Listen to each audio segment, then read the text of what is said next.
Morning everyone and welcome to the channel. Today is really exciting because we're going to be starting a new segment of videos which is going to be showing you some basic information about cars, maybe some technical guides, some how-to videos that are going to apply to a whole bunch of cars. So let's go and do the first video. So what we're doing today is we're going to be showing you the basics of driving a manual car, and we're going to be using a pretty nice car today to start off with. It's Frank's Civic Type R, his brand new Civic Type R, which is letting me drive, which is nice. That's cool. And we're going to be showing you what you need to do to drive a manual, what you need to do when you first jump into a manual car, and just some basics about how to drive a manual nice and smooth. Cool. Okay everyone, so the very first thing that you got to do when you jump into a manual car is you got to figure out where the pedal positions are, right? So make sure you can reach your clutch, your brake pedal and your accelerator pedal. Make sure you're comfortable, you adjust your seating position, adjust the steering wheel, and make sure that you can reach these pedals, because these pedals are really important, especially in a manual car. The second thing that I would do is just make sure that you're actually in neutral before you start the car. A lot of the time people put the car into gear when they stop the car. I've had this happen many times, and then I go to start the car and it's in gear and your car is going to lurch forward and then it's going to stall.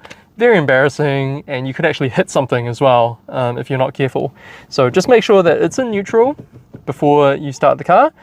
Most cars will only let you start the car these days when you put the clutch in, but there are some older cars like my 147 GTA that will let you start the car even if you don't have the clutch in. So always just make sure it's in neutral. If you want to be doubly sure, put the clutch in as well, and then start the car. Awesome, so now we're ready to start driving manual. So the other really important thing before you set off is you look at the shift pattern on your gear knob or somewhere around the center console. This is really key because you want to make sure that you're shifting into the right gear at the right time. A lot of the time reverse is not where you're expecting. So here the reverse is all the way to the right and then we get into reverse, but quite often reverse can be all the way to the left, for example. So just check the shift pattern, make sure the shift pattern is what you're expecting. Then the other thing you need to be sure of before you set off is that your handbrake is disengaged or your emergency brake is disengaged.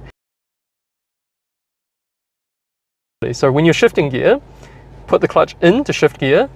I know that sounds obvious, but a lot of people don't realize that. Every time you shift the gear, make sure you put the clutch in, press the clutch pedal all the way down, and then you can shift gear. So just very slowly release the clutch pedal and give it a little bit of gas at the same time, a little bit of accelerator at the same time, and then you can move the car around like this. Awesome. All right, so now we're out of the parking spot. I can maneuver around a little bit more and get us facing forward. Okay, so like I said, you got to find the engagement point for your clutch. So just release the clutch slowly, and you can see the car's moving forward now, and that means that that's the engagement point for the clutch, and that's where you need to sort of hold the clutch, especially when you're setting off, because basically what that's allowing it to do is to spin the clutch so it doesn't bite directly onto the engine or onto the flywheel, and that means you'll have a much smoother takeoff. So that's a really good technique to use, is just to spin the clutch a little bit when you take off. Don't do this when you're actually driving though. Like, don't just sit on the clutch when you're driving around, because that will burn your clutch out very quickly.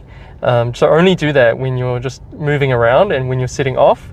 And then once you've got some speed, you can let go of the clutch completely, and then the engine is directly connected to the gearbox. So now we're in first gear, we're rolling around, we're driving around. So just get used to that. You don't need to give it a lot of gas, actually. A lot of cars will just happily run around while they're idling, so that's fine. And then just come to a stop before you shift it into reverse. Don't try and shift it into reverse when you're still moving forward. So there you go. That's basically the first thing you got to do, is just get into first gear and reverse gear, and that's it. You know, if you can start moving with first gear and reverse gear, then you're off to a good start.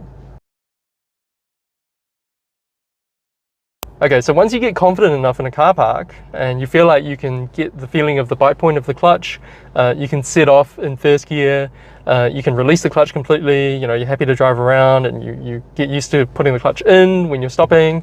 You can then start driving out a little bit more. So here we're setting off in first gear and we're going to rev it to about 3,000 RPM, which is a little bit high, but when you're learning, it's probably better to rev it a little bit high. And then we shift it into second, clutch in, shift, clutch out, and then we shift it into third as well, same thing. And now I'm going to go for fourth, so clutch in, shift, clutch out, and then what you'll need to do is coordinate the clutch and the accelerator. So as you're lifting the clutch up to release the clutch, you'll want to give it just a little bit of gas, otherwise the car's going to jerk a little bit and it's not going to feel right.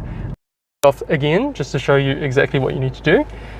So make sure you're in first gear when you set off, and then just slowly release the clutch pedal, wait for the bite point, and then when it hits the bite point, that's when you release it just a little bit more, but keep pressure on the pedal, and then increase your throttle input.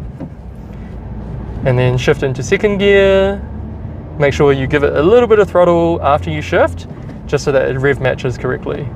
So another really basic skill is how do you come to a stop in a manual car. So here we're rolling in second gear and all I'm doing is letting off the throttle and I'm putting on the brake, and then as the revs drop to say under 1000 RPM, I just put the clutch in, and that means that I can come to a complete stop, because then I'm disengaging the engine from the gearbox. The engine doesn't like to rev under 1000 RPM usually, so as soon as you reach about 1000, that's when you have to put in the clutch. Sometimes you can, you know, put in the clutch a little bit earlier, depends on your driving style, but usually I would put the clutch in at about 1000 RPM, and then when you come to a complete stop, just put it into neutral, make sure it's in neutral, and take the foot off the clutch. This is really, really important. Do not sit on the clutch all the time, because there are, you know, bearings, there's springs, there's all sorts of stuff in the clutch to make sure that the clutch works properly. If you're engaging the clutch all the time, you're going to be wearing out those components of the clutch. Some cars, the clutch actually still just skims the flywheel really lightly, even when you push the clutch all the way in. So it's really important to make sure that you disengage the clutch completely. You know, you put it in neutral and there's no forces going through the gearbox at all when you're at a complete stop. Generally speaking, don't have your hand sitting on the shifter, because you might accidentally put it into gear. You know, you might wear out your gear knob a little bit too quickly as well if you have your hand there all the time. And then when you're ready to set off again, all you have to do is put the clutch in with your foot, shift it into gear. Sometimes if I know that the traffic light is going to turn green, or if I know I'm going to go very soon, then I will prepare and I will do that and hold it for, you know, maybe about 5 to 10 seconds. But I try not to hold it for too long. And then all you have to do is take your foot off the brake and put it on the throttle, release the clutch a little bit, feel the bite point, and then you're off again and you can release the clutch completely. So we're not on a hill, this is all flat at the moment, but just imagine that we are on a hill. So I'm going to come to a complete stop. I've got my foot on the clutch and my other foot on the brake, and then I'm going to shift into neutral. So just imagine that, you know, this is a hill. It would be easier if I had a proper manual handbrake, but never mind. So you pull the handbrake on, you release the brake pedal, because the handbrake's holding you now, and you shouldn't be sliding backwards. And you have to prepare for the hill start. That's the main thing, right? You have to prepare. So put your foot in the clutch, put the clutch in, and then shift into first gear. And then as you're setting off, you feel your bite point. And as you're setting off, you can then release the handbrake. But unfortunately, this car has an electronic handbrake, so I can't really show you properly. But again, it just requires a little bit of coordination and your hand to be available to release the handbrake. That's why we shift into first gear really early, and make sure that you're being held on the hill by the handbrake. And then you can release the handbrake as you're slowly accelerating and feeling that bite point of the clutch. Okay, and then we're going to do a downshift. So when you want to go a little bit slower and you want to shift into a lower gear, so for example we're in third gear, we want to shift down to second gear, what you have to do is realize in second gear, when you're going at the same speed, you're going to be at a higher rev, right? Because the engine's going to be spinning faster. So what you have to do is when you shift into second, you have to blip the throttle so that it matches the revs with the engine and the gearbox, and then everything syncs together.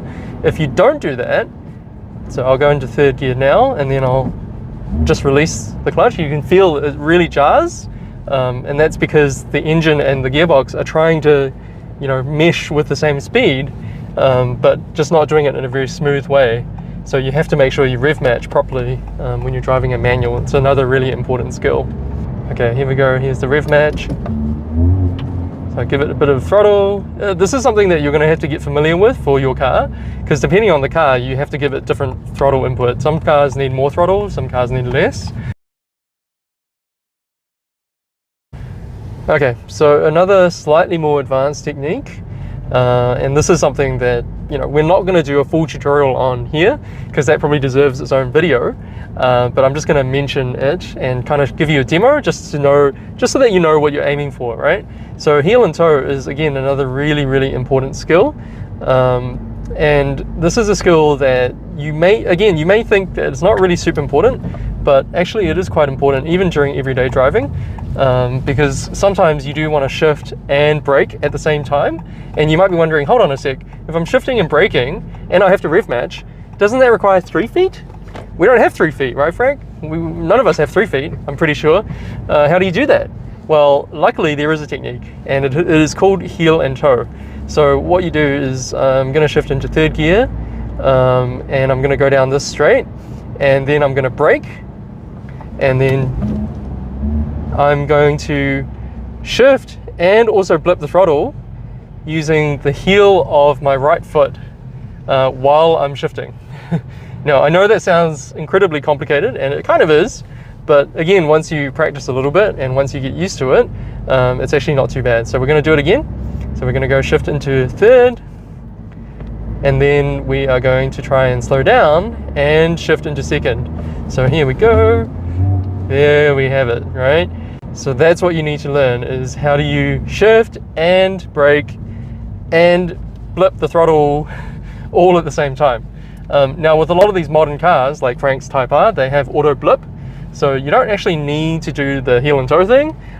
You can just shift it into gear and do the braking and do everything all at the same time.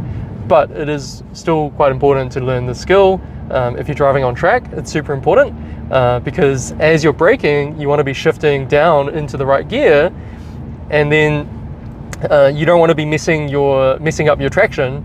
So you want to make sure that you rev match at the same time as well. So the heel and toe technique is actually quite important. Alright, so we're just going to do a little bit of a launch as well, just to show you how fun driving manual cars can be. So we're going to launch from around about 2000 RPM, release the clutch slowly, and then put the accelerator on.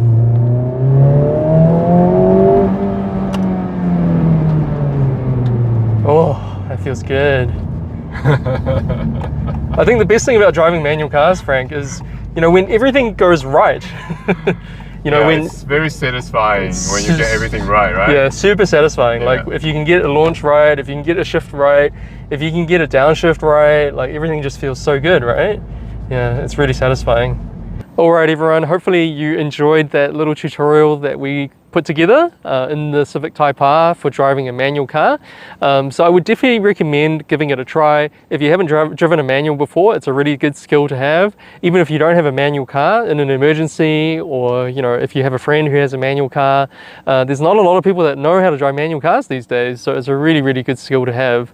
And even just getting every little bit right and getting everything correct and just making it all gel and be really smooth together is a bit of a challenge in itself, and you can really feel that progression, you know, like when you go from driving just in first and second gear, when you start driving on the street, when you can start downshifting and rev matching and do heel and toe.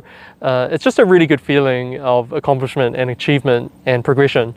All right, so hopefully you enjoyed that. This is going to be a bit of a series of videos where we go through some tutorials, some technical information, and I'm going to be showing you some more really interesting things about cars. See you next time.